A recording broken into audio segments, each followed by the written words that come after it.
Okay. As always, tonight, shiur Leilu Nishmat Avi Morido Ber Mer Berman Halevi Imi Marati Rachel Bat Harav Michael.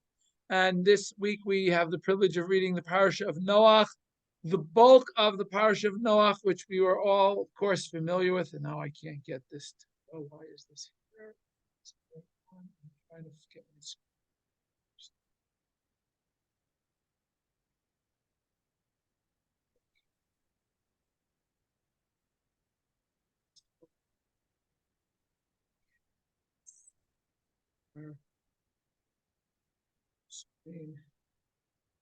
I'm here.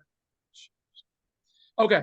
Tonight we are not going to talk about Noach and the flood. We are going to talk about parshat Noach. The end of the parsha, we are going to be talking about Perek Yud Aleph, which talks about what is known in the midrashic and Talmudic literature as Dor HaFlaga, the generation of the dispersion, of the splitting, which we all know colloquially as, of course, the story of the Tower of Babel, of Migdal Babel. We're going to talk a little bit about that. So we're going to start with Perek Yud Aleph. Basically, this whole story is 8 psukim from start to finish, or 9 psukim, excuse me, from start to finish, and it begins as follows. So we're in Perek Yud Aleph. The whole world was one language, and singular words. And we'll see the parshanim have a little bit singular words. But again, I think the key here we're going to see later on is the language is a key motive of this whole story is language. When they traveled from the east, they found a plain be'eretz Shinar in land of Shinar, and they dwelled there. Vayomru ish el re'ehu, and each person said to his colleague, Hava nil ben alavenim, let us create bricks in a furnace. V'nisraf alav seifan, we will burn them.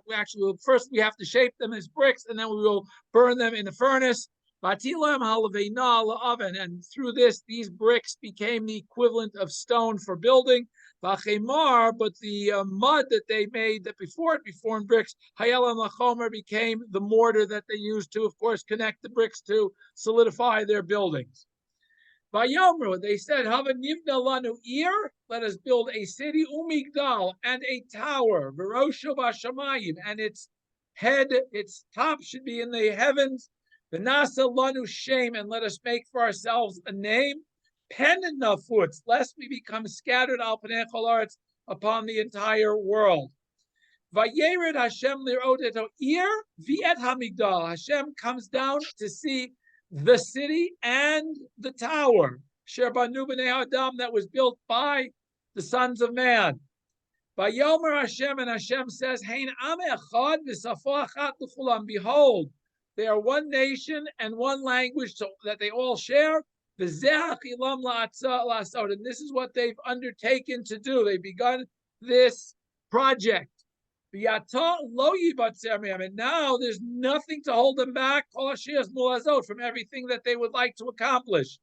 So in other words, if I don't take action, HaKadosh Baruch Hu basically says they will continue this project, and this project will come to fruition, whatever that fruition means. So therefore Hashem says, Hava nerda, let us go down the Navla Sham Sfatam, and we will confuse and confound their language, so that a person will no longer be able to hear the language of his fellow. Vayafetz Hashem otam, and Hashem scattered them misham, from there, al pnei chol haaretz, on the face of the entire earth. Vayachdu livnot ha'ir, and as a result, the project of building the city was halted. Al kain, therefore, kara shema Bavel, its name was called Bavel. Kisham balal Hashem sfat kol haaretz, because there Hashem confused the language of all the land. Umisham hefitzam Hashem, and from there Hashem scattered them up on the face of the entire earth. Now, if I ask you a very simple question based on the very straightforward reading, how many languages are there before this whole story takes place? How many languages are spoken in the world? One. That's what it seems. And how many languages are there afterwards? Multitude. We, of course, generally say, of course, the 70 languages. By the way, the immediate chapter before this talks about the offspring of Noach, and we get the proverbial 70 nations come from the fact that there are basically 70 descendants of Noah who are listed as founding families after the flood. And that's where we get this concept of the proverbial 70 nations. Okay, so let's, of course, we start as usual with Rashi's explanation of this whole chapter. Firstly, Rashi says there was one language, and that language was obviously Lashon HaKodesh, Hebrew, what we today call Hebrew. Udivarim achadim, but not only were they unified in language, they were also unified in divarim achadim, in a singular words. They were all unified in a goal. In other words, they had one objective. And what does Rashi say that was? Ba'u bi'etza achat. They all had one, they all accepted and acknowledged one direction to follow, one set of advice that was given. The Amru, and they said, Lo kol menu sheyavar lo et yonim. Why is it? Who gives God the right to choose for himself the upper realms? Why should God be alone in the upper realms? We want to share up the upper realms. There must be more stuff in the Shemayim than there is in the Aretz. Nala rakia, let us raise ourselves to the rakia, to the sky, v'nase imo milchama, and we'll have a war with God in terms of we want to share the wealth that's up there, whatever that might be that they perceived was up there. They wanted a part of it. It wasn't fair that God got everything that was up there and they were stuck with what was down here. Because that's the way Rashi seems to characterize it, again, based on the Midrash, based on the Gemara. Davar acher, that was one opinion. Davar acher al yichudo shel olam. What is dvarim achadim? That they were talking about the yichudo shel olam, HaKadosh Baruch Hu. They were talking about Hashem, and that they wanted to kind of HaKadosh Baruch Hu k'viyachol down to size was their goal. They said, hey, who made God? Who died and made God king? That was their basic premise. Davar acher, but a third opinion, Rashi brings a different midrash. Udvarim achadim, what was their unifying thought that they wanted to do? Amru achat li'elef v'sheish me'od v'chamishim v'sheish shanim harakia mitmotein. Every 1,656 years, the heavens collapse. Kashem shasavi me'amabul, and there's another, just like in the flood. Every 1,600 years, climate collapses, the world collapses, and we're going to have a flood. Bo v'naslo smuchot. Let's build foundations for the sky, so the sky shouldn't collapse, and we shouldn't have another flood in 1,656 years. Now remember, their average lifespan was a little bit longer than ours, so perhaps they were a little bit more concerned about what was going to happen in 1,000 years than we might be. But by the same token, by saying this, at least the Medrash is implying, by saying this, they are saying that the flood was a perfectly natural phenomenon, had nothing to do with any God. They are basically saying that there is no God. So there are basically, it seems, two schools in the Midrashim. One is saying that, wait a minute, God is our equal, because who gave God, died and made God king, if you will. Second is, no, not only is God our equal, why do we need a God? And then the third is, there is no God. So there are three different types of ways the Midrash looks at the rebellion. And I suspect that really the Midrash is trying to tell us that as we go through history, we find people have different ways of, quote, dismissing God from their lives. There are those that say, well, maybe God created the world once upon a time, but he's old, he's decrepit, we don't really care about him. Then there's a school that no, the world's always been around, there's no God, what do we need God for? And there is no God. And the third says, who died and made God king, if you will, and well, let's go rebel against him. So there are three different schools of ways that people want to deny God. And I think that's what the three Midrashim are trying to capture, those three different ways. Okay, how did they arrive at the place called Shinar, where they landed to build this city and this tower? Because they traveled from the east, they were living there. They all before, up until this period, after the flood was off in Ararat, which is probably modern day very western Turkey, northern Iran. So they traveled slowly southward from there, and they arrived at what we call Bavel, which today is Iraq. So they arrived at this nice flat area where they could build. V'nasu misham, why did they travel from the mountains of Ararat, the east area in the east? Latur lahem makom lachzik et kulam. They were looking for a nice, flat, fertile area to start a civilization. Sounds like a good idea. But lo matzu el Shinar, the place they found was Shinar. They found that it had the flattest and most fertile region. That's where they decided to start building, this city. Okay, Vayomer Isha Re'ehu, what does it mean, Isha Re'ehu? Each one said, Uma L'Uma, each nation, because remember, by this point, there were already families. They may not have been nations as large as they are today, but there certainly were families. So Mitzrayim, the Kush, the Foot, Canaan, Rashi says. Hava Nivne Lanu Ir. Hava always means let us make preparations, and that's exactly right. So Hava is Hazmino Atzmachem. Get yourself ready. In other words, we have to plan for the project. We're not just start making bricks and start building. We're going to plan it out. We're going to think about what we're going to do, and we'll get prepared. In other words, the project, before we undertake it, we have to design it. We're going to make sure that it's well thought out and well prepared, because we want this to survive. We want this to last. So we've got to build it in a smart way. We've got to use the great latest technology that we've got, whatever that technology might have been, in terms of how do we build nice, sound buildings so that we can get them higher and higher and higher and build them so that they won't collapse. So I think the fact that they were using bricks was a critical component, because stone, they would have had to sit there and cut the stone to equal sizes also. So by having brick bowls that are approximately equal, it's a lot easier to build, theoretically. No, well, that's exactly what many of, as we're going to see in a minute, that's exactly what Rashi is going to add. Why bricks? Because it's a plain. There's no stone. Basically, what Rashi is going to say at the end of this parshat. Okay, Hava says, "His minu atzmechem kol Hava lashon hasbana." Whenever we have Hava, it's the lashon of prepare yourself. Shemechinim atzmam, you have to prepare yourself. Umitchabrim lemelacha, and you have to commit to doing it. Commit to the work that's going to be involved. It's not just making the plan. You have to commit that you're going to carry out the plan. Ola Eitzah, Ola Masa, or whatever it is you're undertaking to do, whether it's you're getting a council together, or you're accepting a burden to carry, whatever it is. Once you prepare yourself, then you have to do it. Leveinim, why bricks? She'ein avanim bevavel, as David just said, because there's no stone in Bavel. Shibika, it's a plain, it's grassy, it's nice, fertile area for growing, but it's not an area that you can quarry stones from. There's no mountains to quarry stones from. Okay, what was their concern? Their concern was pen enough foot, lest we scatter. That Hashem should not be able, in other words, we will build the city so strong that Kadosh Baruch Hu, Kiviyachol, will not be able to bring any plague that will cause us to become dispersed. Interesting thought by Rashi. Vayered Hashem lirot. Hashem comes down to see what's going on. Lo hutzruch lakach.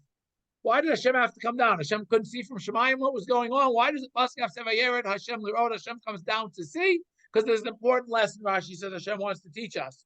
This comes to teach in a court, the judges,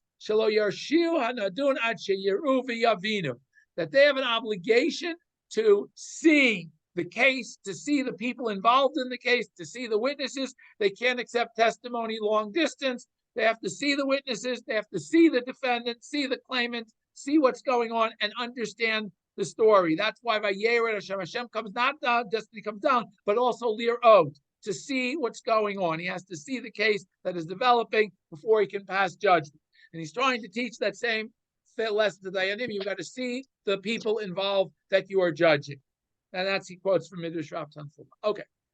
B'nei Adam, it says specifically, Hashem comes down to see lir'ot et ha'ir v'et hamigdal asher banu b'nei Adam. Why does it have to add the words b'nei Adam? Who else built it? The animals didn't build it, right? It didn't build itself. Obviously, it was the people who built it. Ela b'nei Midrash, he says, quoting again the Midrash. Shem b'nei Chamorim mugmalim. This is from the Gemara. What do you think? The animals built it? The sons of the donkeys and the camels built the city? El b'nei Adam harishon. Why does it say b'nei Adam?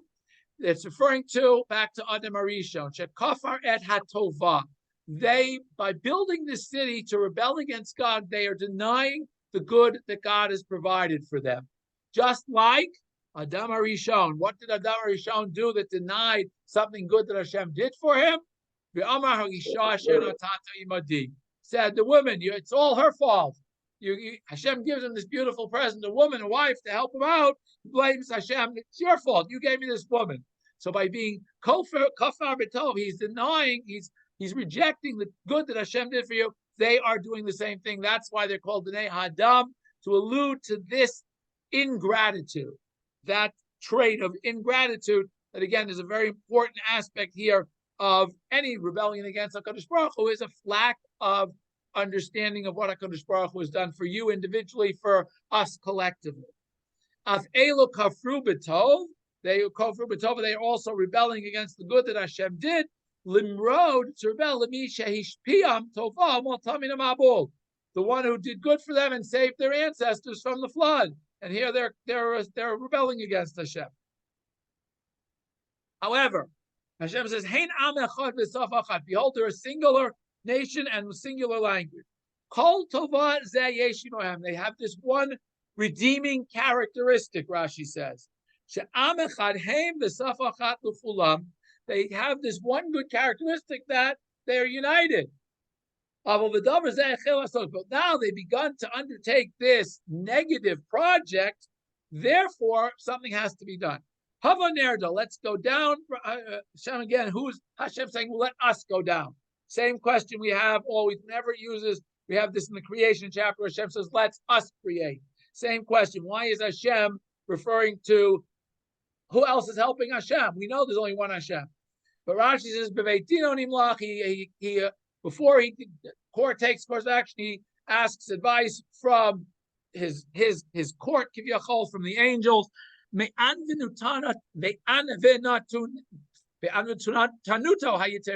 of Hashem's great humility, he asks the angels, even though he's going to make the final decision. Clearly, he wants to make everybody feel that they're included in the decision. And that's another important lesson to teach. Even if you happen to be at the top of the pyramid and you're the one making the decision, share that with others. At least listen to their opinions. You may learn something. Now, HaKadosh Baruch Hu clearly wasn't going to learn anything from what the angels had to say, but nonetheless, he's trying to teach us an important lesson in decision-making process. Again, Hava Nerda, why does it use the word Hava Nerda? Let us, again, we just said Hava is to prepare to come down, to go down. Mida keneged mida. Again, this is measure for measure. Heim amru hava nivna. They use the term hava. Let us prepare ourselves to build. Who kenegda madad? He measured them. B'yamar hava nerda. I will also measure and go down. Now, lo yishmeu.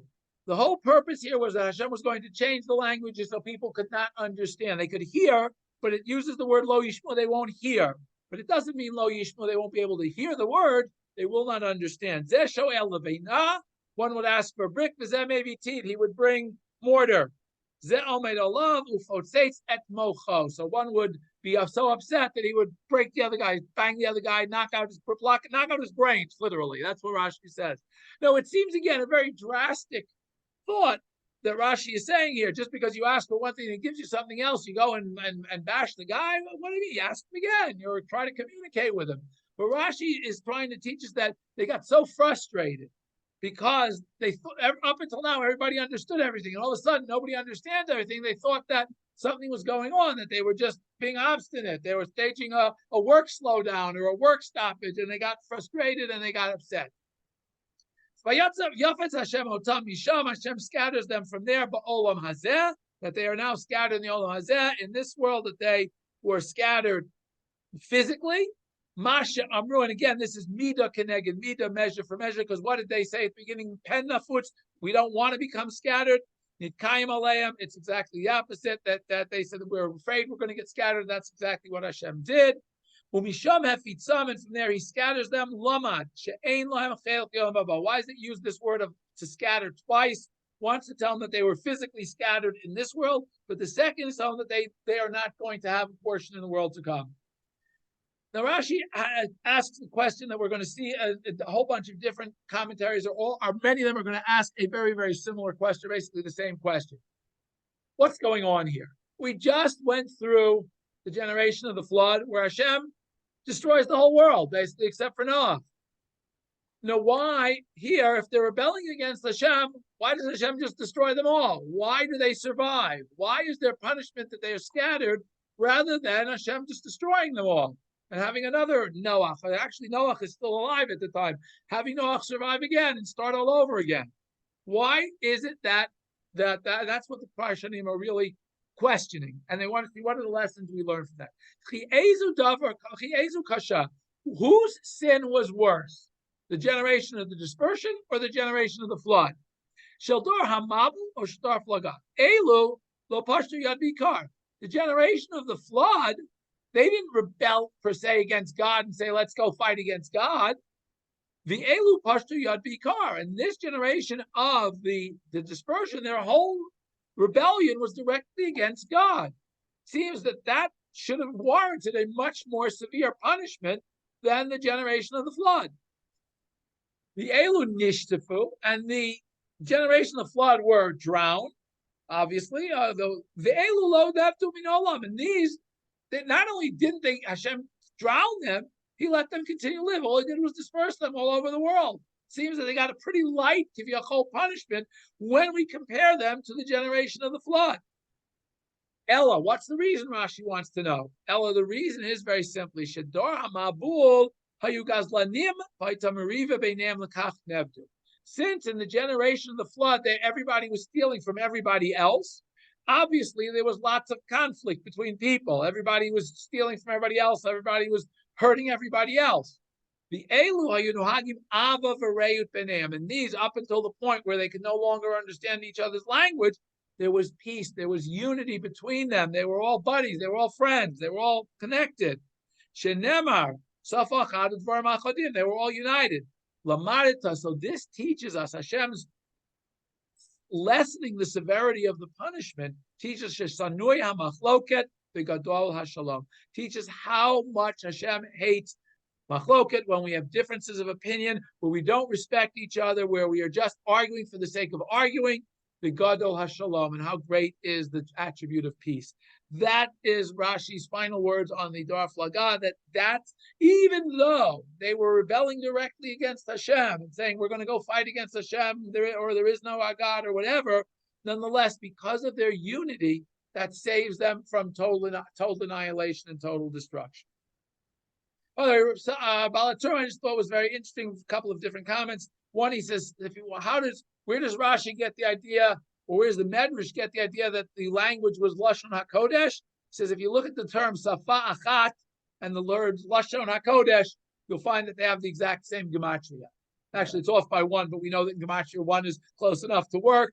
And the one is, I checked it out, it's seven, the amounts check, one is 795, the other is 794. Works perfectly as long as you don't spell Lashon HaKodesh with another Vav. You spell HaKodesh without. You notice here in Lashon HaKodesh, in the HaKodesh is spelled without the Vav. Okay, but if you do it without the Vav, it works fine. Perfect gematria.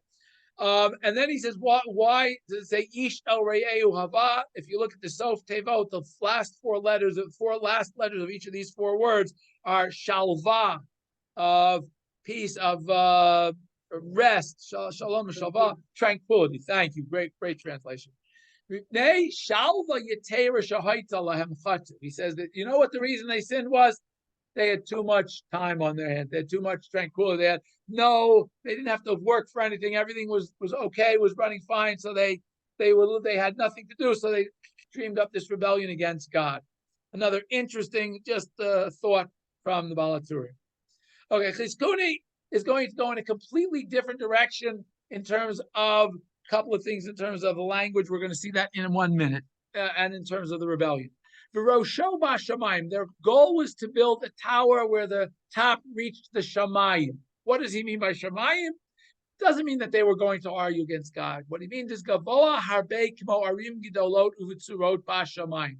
B'shamayim is just a colloquial way of saying a skyscraper, a tall building. That's why they said it. I want to build something really tall. Because shamayim just means above us. What's above us? Not on the ground level. It's up something up higher. From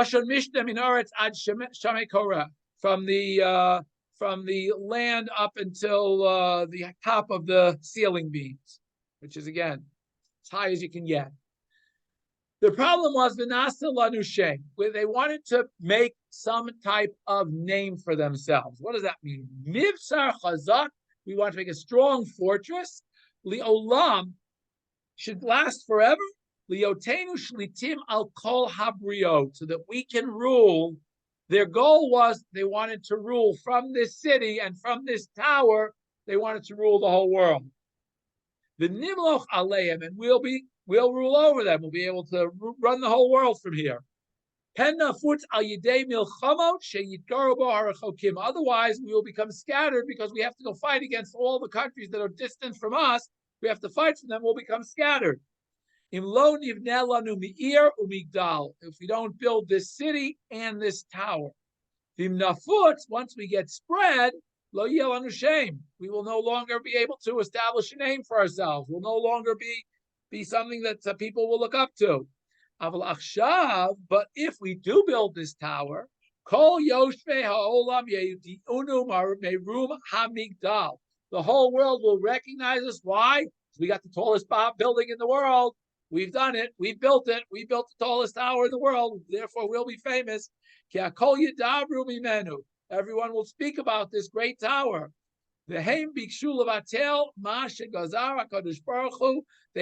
What was their punishment? Again, as Rashi says, what was their punishment? What was their sin? Wants to know. The sin was when Hashem tells Noach to again populate the world. It's Peru Urevu Umilu et Haaretz. It's not just be fruitful and multiply and live in the same place. It's be fruitful and multiply and populate the world.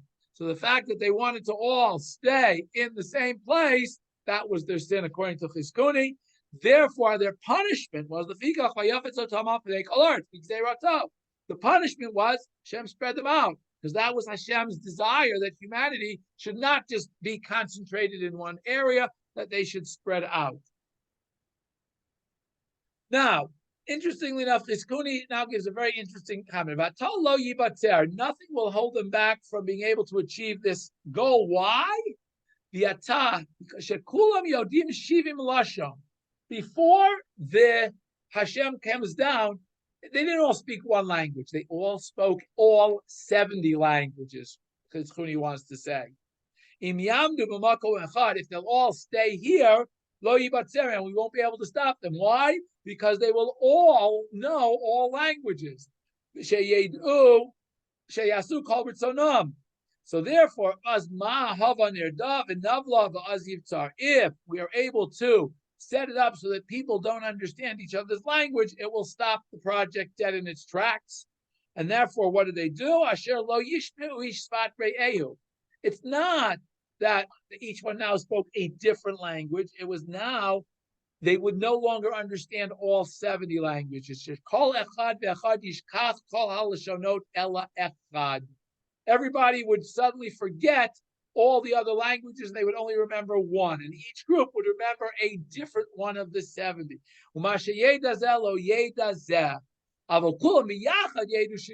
Each of the 70 languages will continue, but only among a portion of the group, rather than saying that now all of these languages suddenly appeared. What Chizkuni is saying, all 70 languages were around before that, because clearly there was a period of time where the people had started speaking different languages, different families, different tribes had started speaking different languages. So what happens here at this point is Hashem sets it up so that each group now, instead of knowing their language and everybody else's, they only knew their own language. He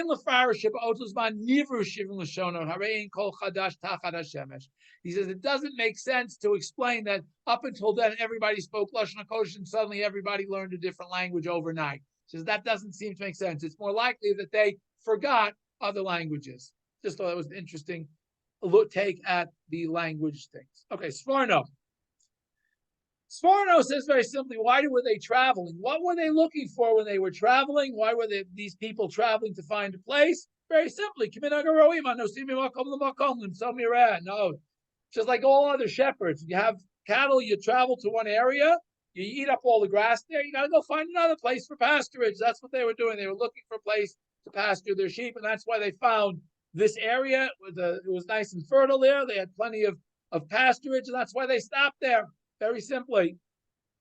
Why do we need bricks? We note batimu gidrotzon. We need to build houses and we need to build corrals for our sheep so they won't start running away. If we've decided we're going to stop here because this is a place where we can find pasturage for the sheep, for our flocks, why do we need to go any further? It's a wonderful place to stop. Up till then we were looking for a place because they were in the mountains after the flood. They finally got to here. Let's stop here and let's build houses and corrals for the sheep. However, now Chizkuni says, interesting enough, if we look at the Psukim, there are two different things. There's those that let's build bricks, and then there are those that say let's build the city and a tower. And there are two separate Psukim. So Sforno wants to say that the building of the bricks, using the bricks because they needed building material, was very straightforward. This was the average person said, hey, we need bricks, we got to build houses, we got to build corrals for our sheep because we're going to stay here. It's nice pasturage. Let's stay here. However, who said to build the city? Sforno says, the machers, the politicians said, wait a minute, if we're going to stop here, it's not just enough to build houses and to build corrals for the sheep. That's fine for the normal people. We want to have, palaces and nice places. And why? We're going to, however, our king, who is Nimrod, is going to become king over the entire human race. And we need a big tower to inspire awe and fear in everybody else so they'll accept his sovereignty. And that's why Umigdal V'Rosho B'Shamayim, that's why we need this tower. It's going to be tall, tall, tall. V'nasa lanu shem. Now, what is v'nasa lanu shem? We're going to make a name. And this, Sforno says the following, Nasa shem. What name do they want to create? Avodah Zarah Shetiyeh B'Migdal. The tower is going to be dedicated to an idol. And he's going to be the idol that everybody's going to worship. When the whole world hears that this idol has this huge city and this huge tower, what's going to happen? Everybody is going to figure, oh, he must be the most powerful idol. So the entire civil world will say, oh, well, he's got the most powerful city, the most tallest tower. He must be the most powerful idol of all the gods. And as a result, what's going to happen? They're all going to want to come and worship this idol. Their intent was, whoever is ruling this city, he will be the emperor of the world. Because they're all going to want to come there because it's the most powerful city. So everybody will be subservient to this city.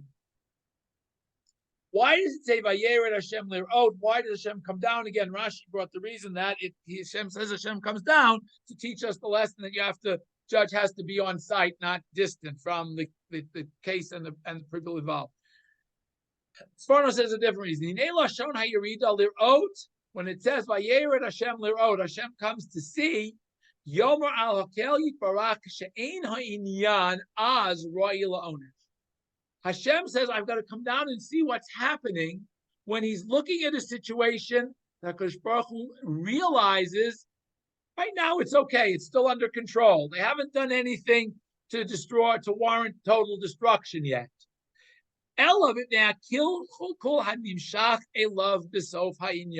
But Hashem realizes already this is going in the wrong direction.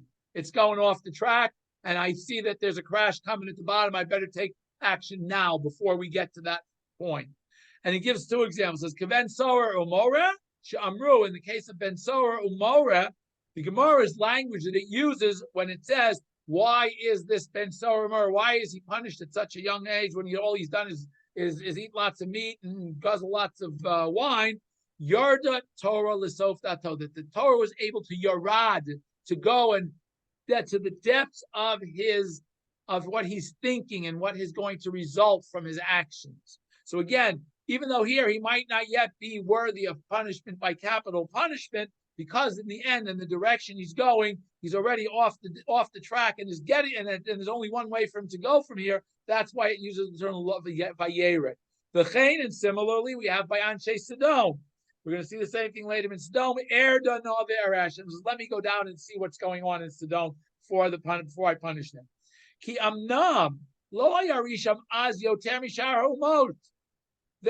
Their wickedness, the wickedness of Sodom at that time, was not that much worse than everybody else. That they were already worthy of being punished in this world and being destroyed.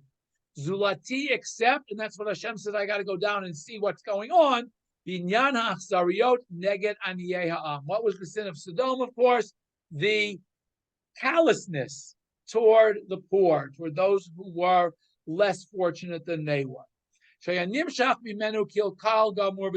is going to lead to their downfall in the end. As it says, this was the sin of Sodom. That they did not try to help those who were poor and help them out so that they wouldn't become debilitatingly poor and to get them back on their feet. And we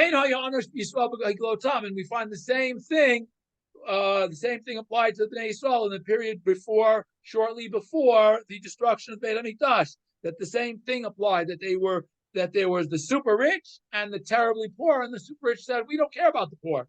And that was the result ultimately of the Churban Bayit Rishon, according to many. Okay. Hey, now Echad. What was the thing? They were one nation.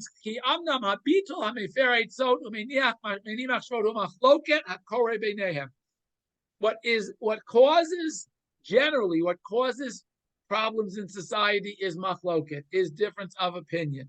Whether it's religious wars, or language, we don't understand each other. So here, neither of those conditions exist because they were united in their religion, in their denial and their worship of this idol, and they were united in their language.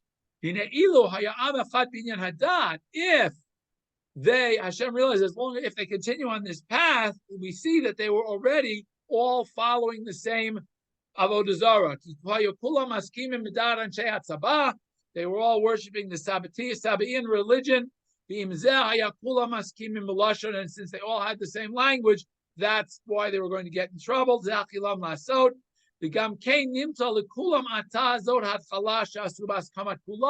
And we see that everybody agreed to start this project. There were no dissenting opinions. So everybody was on board with this. That's why Hashem says, this can't go any further. In Cain, and therefore, there is nothing in the natural world that will cause them to stop this project and cause it to end. And so this avodah zarah that they have already chosen, this will become so ingrained in the human race that nobody will turn to the Creator to realize that He's the Creator. So if everybody accepts this religion and everybody accepts this king, there's no hope for everybody to ever recognize HaKadosh Baruch Hu. But if we have different gods and everybody is supporting their God, then there'll be all types of differences of opinion. If there's all agree that this is the most powerful God, then we would have this problem. In order for us to acknowledge Hashem, we have to realize that the other gods have no power. But if there's one that everybody acknowledges as the greatest of all the gods, then how would we ever think of looking to Hashem? Rashbam says very, very succinctly and tersely asks the following question. It's a direct question. He asked it directly. The Pshat. We just read the story. If you just read the story and you hadn't done anything else, what was their sin? They wanted to build a city. Hashem wants us to build cities. Hashem wants us to build civilizations. What was wrong with what they were doing? If it was because they said, we want to make a tower that goes up to the Shemayim, didn't mean Shemayim all the way up to God. It meant they wanted to make a tall tower. What's so terrible and problematic about wanting to build a tall building? Ella Lefi, what is Rashbam says is very simple. Vishetzima HaKadosh Baruch Hu Peru Urvu Umilu et Haaretz. Be fruitful, multiply, and spread out and fill the land. The Haim Bacharu Lahem Makom Lashevet. And they all wanted to live there. The Amru Penafutz, we can't scatter. We have to stay here. Therefore, in the end, they are scattered. But their whole punishment, their whole sin, was that they did not want to go and populate the entire earth, according to Rashbam. And therefore, according to Rashbam's God's very understanding why Hashem's punishment was what it was, rather than destroying them, because there was no need to destroy them. Their sin was relatively minor vis-a-vis the sin of the Dor HaMabul. So Rashi's, Rashi, and then as far as all the other questions, why, what did they do that was so, why were they not punished worse? That doesn't happen here. Ramban goes back to the classical school as Rashi did, and he says, Anshe Aflaga al Dor Avotenu Moridim Bibor'am. That according to the way the Gemara wants to understand this Dor Aflaga, very simply, this was a rebellion against God, straightforward, straight out. Those of the Pshat, Ibn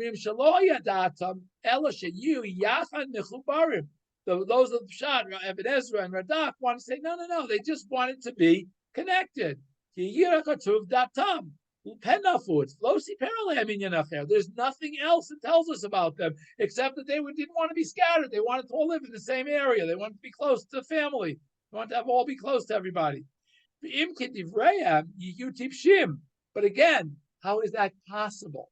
How is it possible for people to live in a city and everybody's going to live in that city forever? Why? How can the entire world live in one city? Oh, Shema, or perhaps, and this is now what Ramban said, perhaps if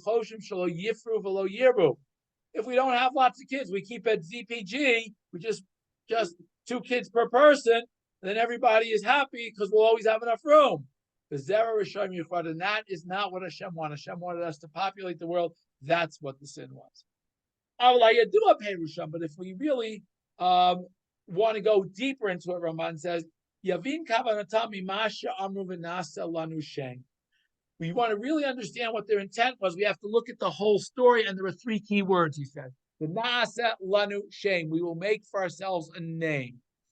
The Yeda Kama Shiur Sheyazmu B'Gdal Asoto, and we realize by how important that was, by all of the effort they put into building this tower.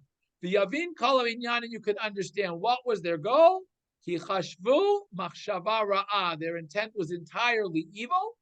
The Anu Sheba Lehem LaFrida Milashonodu V'Yartzot, and the Shem's punishment of splitting them up into languages and lands, different lands. Mida Keneged Mida, measure for measure.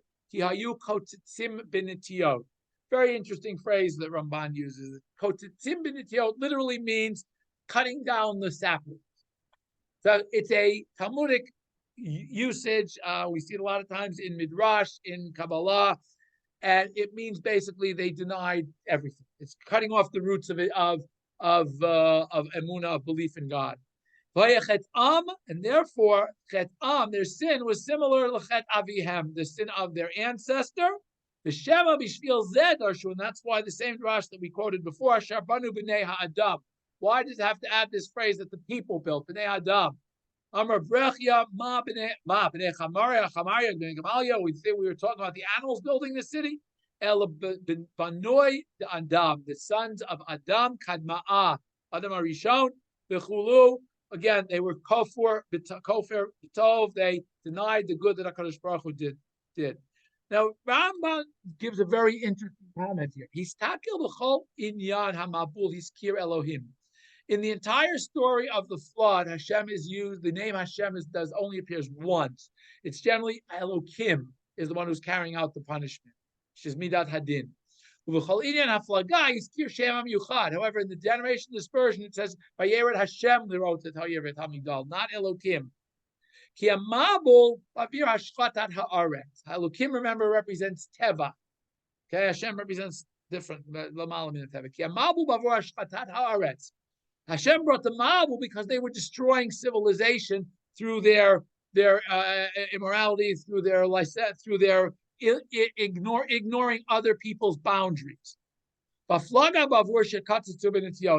whole reason Haflaga was because they denied the existence of HaKadosh Baruch Hu. Therefore, the onesh, the punishment of the Haflaga, comes to Hashem's name Hashem. That's why Hashem has to come down. Whenever Raman ends with Vamaskil Yavin, means if you really want to know more about this, you got to go into the Kabbalistic works. That's what Hamaskil Yavin means when Ramban says that in his parish. The Orach Chaim, same exact types of questions. We have to try to understand and do a seek out, latur, literally to spy out, to seek out and go through and try to understand what's going on here. What was their intent of building the city and the tower? If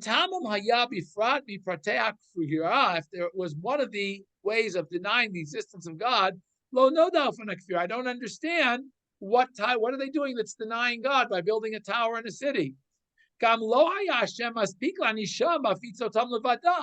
If they were rebelling against the whole concept of God, then why did he just scatter them? Why is that enough of a punishment if they're rebelling totally against God? And we would think that would warrant a much severer penalty. The Ode, and similarly, Tzarich Ladat Omro Lo Yibatzerohem. What does it mean that nothing will hold them back from fulfilling their desires? How can Hashem say nothing will hold them back?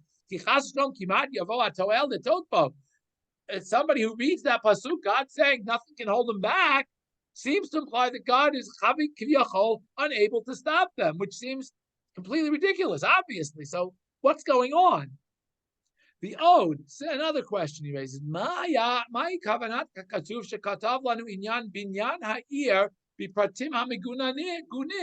Why does it seem to imply that the building the ear was something negative? In other words, the whole concept of this story seems to imply that the building of the city, the building of the tower is a completely negative thing. There's no redeeming positive value of this whole thing. Weren't we told by Chazal, when Hashem created human beings, are one of the things Hashem wanted. Hashem created us to build the world, to settle the world, to build cities, to build houses, to build places where we can live. So therefore, seems a little bit strange. The Efshar, and it's possible, we know that HaKadosh Baruch Hu, when he created the world, he created the following. Shlish Yishuv, Ushlish Midbar. That one third, the world was divided into, the sphere is divided into three sections. 1/3 is ocean, 1/3 is settled land, and another third is desert, uninhabitable land. The Timtza, he says, wait a minute. If we go today and we look at even, and this is the Orach Chaim writing this in 18th century, okay, 17th, 18th century. There are lots of places, cities. However,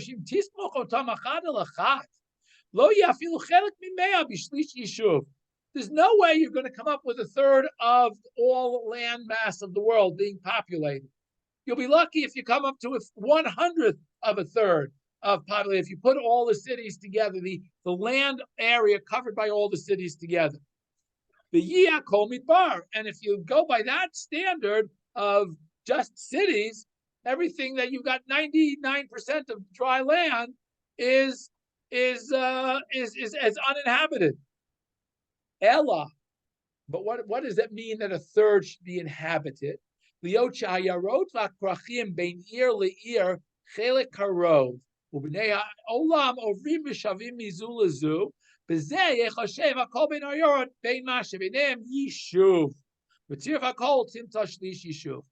he means is, if we look at the roads that connect all of the cities and their suburbs and all the area around them, then you'll get up to a third being inhabited land.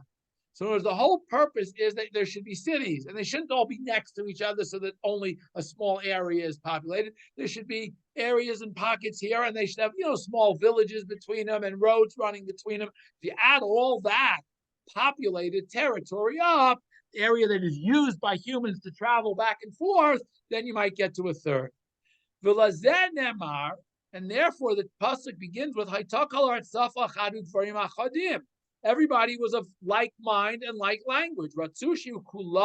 Therefore, since they were all the same language, all the same ideas, they all wanted to be mikubatzim b'makom echad lo yitpazu ana va'ana. They did not want to scatter about. They wanted to all be concentrated in the same place. Sheyeh makom echad yishuv davka. That there should only be one settled area. Everybody should live in the same general geographic area that should be settled, and the rest forget about. They built one huge city for everybody. And they were concerned that they shouldn't spread out over the whole world. And to make sure that nobody strayed and started, I'll go off another, somewhere else and start my own city. Asu Hamigdal, they built the tower. Liot lahem l'siman, that should be their watchtower, their sky tower. Shezeu mikomam asher niku shemam Allah. This tower is the place that's where we are. Gam hisla hakir hamakom merachok, and also you can see it. If it's a huge tower, you can see it from a distance. And if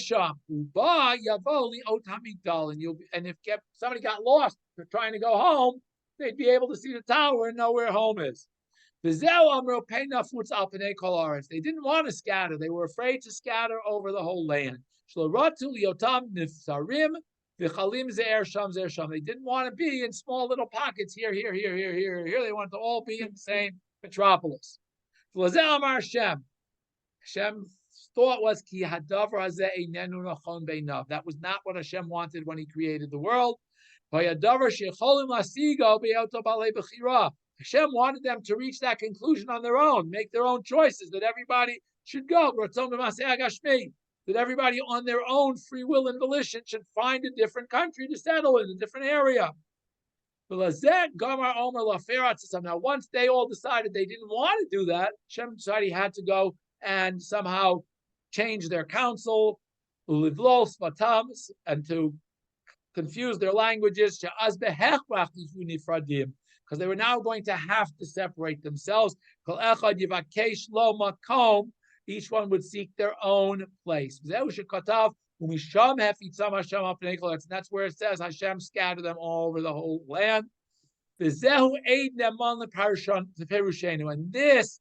we see from the punishment that Hashem made it out that this has to be a good explanation of the whole story. Why did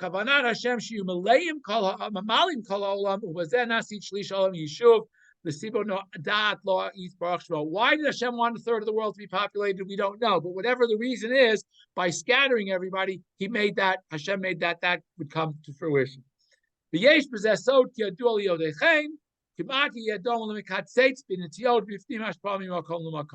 It seems that by trying to thwart Hashem's wish that people should be spread out, they were kiviyachol rebelling against HaKadosh Baruch Hu.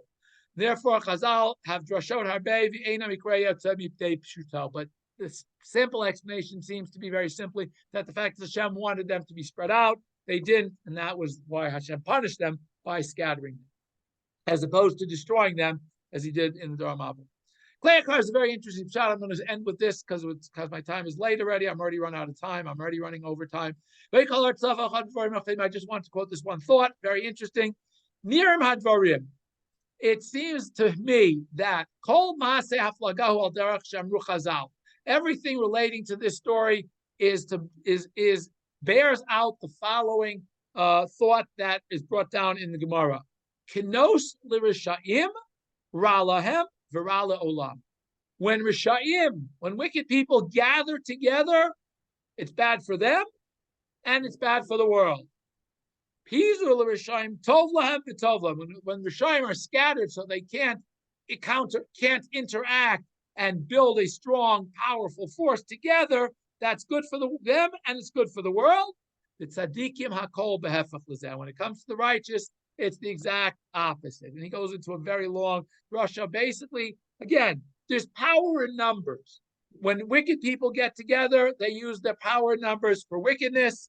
When righteous people get together, they use their power numbers for righteousness. And that's why Gemara says very simply, clearly, that here Hashem wants them scattered so that they can no longer have that, quote, power in numbers and try to create wickedness in the world, but rather they are scattered and therefore they don't have that ability again. So again, lots of interesting lessons from the all the different ways that people, Parshanim, look at this story.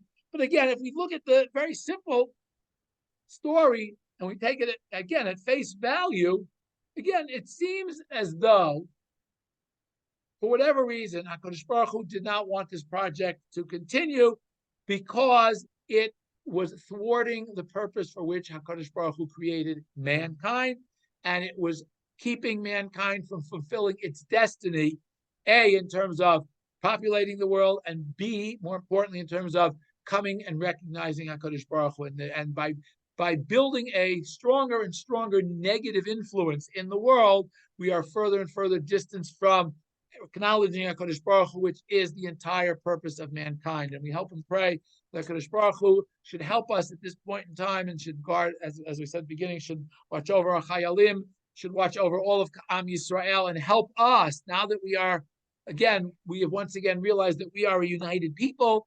Hopefully we will take this koach of achdut that we have now for good, instead of for arguing with each other, and we will ultimately lead, this will be a large step forward on the path to Gula Shlema B'mheira V'yameinu. Thank you all.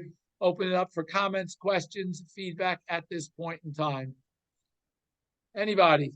Okay, if not, I wish everybody a good evening. Thank you all, and we will see you all, Bezrat Hashem, next time, next week, same time, same place. Laila Tov, everyone.